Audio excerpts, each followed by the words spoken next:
Hi brothers, ನಮ್ಮ ಮನೆಗೆ ಇವತ್ತ ಗ್ಯಾಸ್ ಖಾಲಿ ಆಗ್ಯದ. ಸೊ ಗ್ಯಾಸ್ ಖಾಲಿ ಎಲ್ಲರ ಮನ್ಯಾಗನು ಆಗ್ತದ. ಈಗರೆ ಸ್ವಲ್ಪ ಪ್ರಾಬ್ಲಮ್ ಅದ ಗ್ಯಾಸಿಗೆ. ಸೊ ಓಕೆ, ಗ್ಯಾಸ್ ಎಲ್ಲ ಇದ್ದಿದ್ದಿಲ್ಲ ಅಂದ್ರ ಬಿ ನಾವು ಒಲಿ ಮ್ಯಾಗ ಮಾಡ್ಕೊಂಡು ಊಟ ಮಾಡ್ಬೋದು. ಆದ್ರಲ್ಲ ಅನ್ನನೇ ಇರ್ಲಿಲ್ಲ ಅಂದ್ರೆ ಏನ್ ತಿನ್ಬೇಕು ನಾವು? ಈ ಕೆಮಿಕಲ್ ಕ್ರಿಯೇಟ್ ಮಾಡಿ ಕೆಸರ್ಲ ಮಳಿ ಬರ್ಸೋದ್ ಅಂತ ಅವಶ್ಯಕತೆ ಅವ್ರಿಗೆ ಏನದನೋ ಏನಿಲ್ಲೋ ಗೊತ್ತಿಲ್ಲ ನನಗಂತೂ. ನೋಡು, ಬೆಳೆ ಎಲ್ಲ ಹಾಳಾಯ್ತಂದ್ರಲ್ಲ ನಾವ್ ಏನ್ ತಿನ್ಬೇಕಂತಿನ? ಇರೋ ಬೆಳೆ ಎಲ್ಲ ಪಾಪ ರೈತರು ಎಷ್ಟು ಕಷ್ಟಪಟ್ಟು ಕೆಸರಲ್ಲ ಬೆಳೆಸಿರ್ತಾರ. ಅದು ಒಟ್ಟು ಮಳಿ ಇಂತ ಆನೆಕಲ್ಲು ಐಸ್ ಅಂತೂ ಮೂರ್ ದಿನ ಕರಗಲಾಗ್ಯಾವಂತ. ನೋಡಿ ಶಾಕ್ ಅಲ್ಲತಿ ನಾನಂತೂ. ಒಂದೊಂದು ವಿಡಿಯೋಗಳು ಹುಟ್ಟು ಬೆಳಿ ಹಾಳು ಮಾಡಿ ಏನ್ರ ಕೆಮಿಕಲ್ ಕ್ರಿಯೇಟ್ ಮಾಡಿ ತಂದು ತಿನ್ಸ್ಬೇಕಲ್ಲತ್ತಾರೇನಂತ ಅನಿಸ್ತದ ನನಗರೆ. ಜನರಿಗೇನ್ ಸಾಯಿಸ್ಬೇಕಲ್ಲತ್ತಾರೋ ಬದುಕಿಸ್ಬೇಕಲ್ಲತ್ತಾರೋ ಒಂದೂ ಗೊತ್ತೇ ಆಗಲ್ಲಾಗ್ಯದ ನಾವು.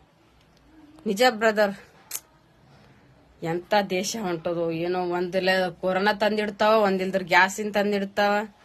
ಈಗ ಬೆಳೆ ಒಟ್ಟು ಹಾಳು ಮಾಡ್ಬೇಕನ್ನೋದೇ ಉದ್ದೇಶ ಅದನೋ ಏನೋ, ನನಗಂತೂ ಗೊತ್ತಿಲ್ಲ ಅನಿಸ್ತದ. ನಾನು ಸರ್ಕಾರ ಏನ್ ಮಾಡ್ಲೋ ಗೊತ್ತದೋ ಏನಿಲ್ಲೋ, ಸ್ವಲ್ಪ ಏನಾರ ಜನರ ಬಗ್ಗೆ ಕೇರ್ ತೊಲಗ್ತೋ ಇಲ್ಲೋ ಅಂತ ನನಗಂತೂ ಸ್ವಲ್ಪರೇ ಗೊತ್ತಿಲ್ಲ ಅಂತ ಅನ್ಸುತ್ತೆ.